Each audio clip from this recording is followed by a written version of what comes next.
तुम्ही कोण आहात, तुम्ही कोणत्या भूमीत जन्माला आलात, तुम्ही कोणाचे वारस आहात. मी नेहमी सांगतो ना, हा महाराष्ट्र दरवेळेला देशाला दिशा दाखवत आला, या हिंद प्रांताला दिशा दाखवत आला. त्या महाराष्ट्राकडे कधीतरी तुम्ही नीट जवळून पाहिलेत का, की या महाराष्ट्राची नेमकी क्षमता तरी काय आहे. हजारो माणसं आहेत, मी थोडक्यात काही माणसं तुमच्या समोर आणली आहेत. मी तुम्हाला आता फक्त काही माणसं तुम्हाला समोर वाचून दाखवणार आहेत, जे आपण विसरलेलो आहोत. आपल्या महाराष्ट्राची ताकद आपण विसरलेलो आहोत. हा महाराष्ट्र असा का, या महाराष्ट्रामध्ये या बाहेरच्या प्रांतांमधून लोक इथे का येतात, या महाराष्ट्रामध्ये ही महाराष्ट्राची भूमी ही कोणी मशागत केली, हा सुसंस्कृत महाराष्ट्र घडला कसा. मला असं वाटतं ही फक्त नावं तुमच्यासमोर मी पटापटा वाचतो, तुमच्या अंदाज लक्षात येईल की आपण कोण आहोत. ते पहिली संत परंपरा दिसतंय का तुम्हाला. संत ज्ञानेश्वर, संत तुकाराम, समर्थ रामदास, संत जनाबाई, संत नामदेव, संत एकनाथ. इतिहास आमच्या जिजाऊ साहेब, या देशामधली पहिली बंडखोर स्त्री, पहिली बंडखोर स्त्री, ज्या स्त्रीने, ज्या आईने स्वतःच्या वडिलांना विचारलं होतं की दुसऱ्यांकडे कशाला चाकरी करता. स्वतःच्या नवऱ्याला विचारलं, स्वतःचं राज्य निर्माण करा, दुसऱ्याकडे कशाला जाता. आणि मग एक सूर्य जन्माला दिला. आणि स्वराज्य काय असतं हे त्या मातेने त्या पुत्राकडनं घडवून घेतलं. ती बंडखोर स्त्री या महाराष्ट्रात जन्माला आली. छत्रपती शिवाजी महाराज.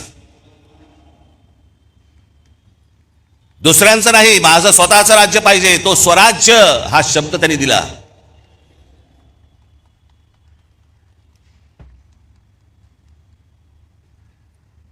छत्रपती संभाजी महाराज, छत्रपती शिवरायांच्या मृत्यूनंतर स्वराज्य टिकवण्यासाठी आणि वाढवण्यासाठी अंतर्गत कलहाशी आणि शत्रूशी समर्थपणे आणि प्राणपणाने लढणारे धर्मवीर. महाराष्ट्र. बाळाजी विश्वनाथ पेशवे योद्धा व मराठा साम्राज्याचे पंतप्रधान होते. मी एक तुम्हाला सर्वांना आज हात जोडून विनंती करणार आहे, ज्यांनी महाराष्ट्र घडवला ना, ज्यांनी महाराष्ट्र मोठा केला ना, आणि महाराष्ट्रात आज देखील, कृपया आपल्या महापुरुषांकडे आणि कोणाहीकडे जातीने पाहू नका. त्यांनी या महाराष्ट्रासाठी काय योगदान दिलं ना, ते सर्वात महत्वाचं आहे. हे तुम्हाला त्यांच्या मतांसाठी म्हणून तुम्हाला जातीमध्ये भिडवतायत आणि महाराष्ट्रामधून प्रत्येकाला वेगळं करतायत.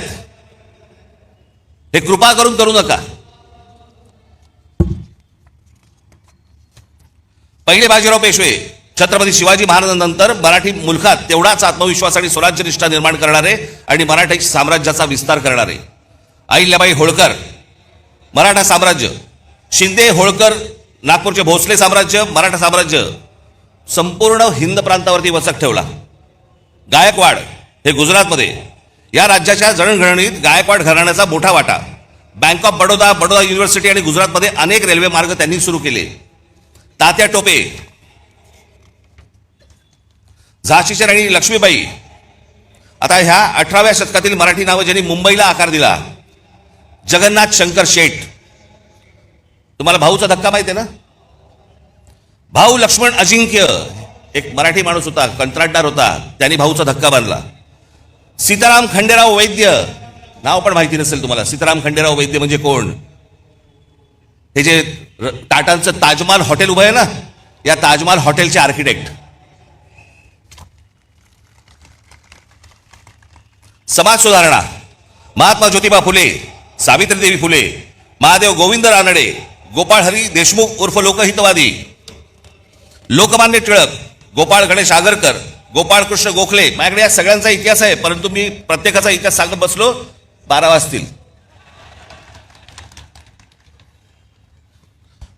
गोपाळ कृष्ण गोखले, शाहू महाराज, भारतरत्न डॉक्टर बाबासाहेब आंबेडकर,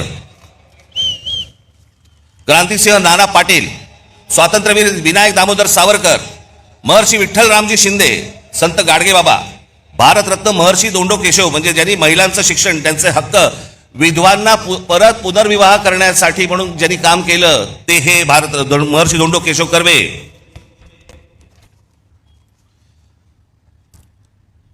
रामकृष्ण गोपाळ भांडारकर, हे भांडारकर युनिव्हर्सिटी आहे ना. भारतरत्न पांडुरंग वामन काणे, थोर भारतीय प्राच्यविद्या संशोधक, संस्कृत पंडित, धर्मशास्त्राचा इतिहास लिहिला या माणसाने. हे सगळे महाराष्ट्रात जन्माला आले तर. भारतरत्न विनोबा भावे, प्रबोधनकार ठाकरे, तुमचे आजोबा, धर्मातील चुकीच्या रूढी परंपरांवरती प्रहार करणारा हा माणूस. म्हणजे त्यांची पुस्तकं आजही आणून वाचा तुम्ही.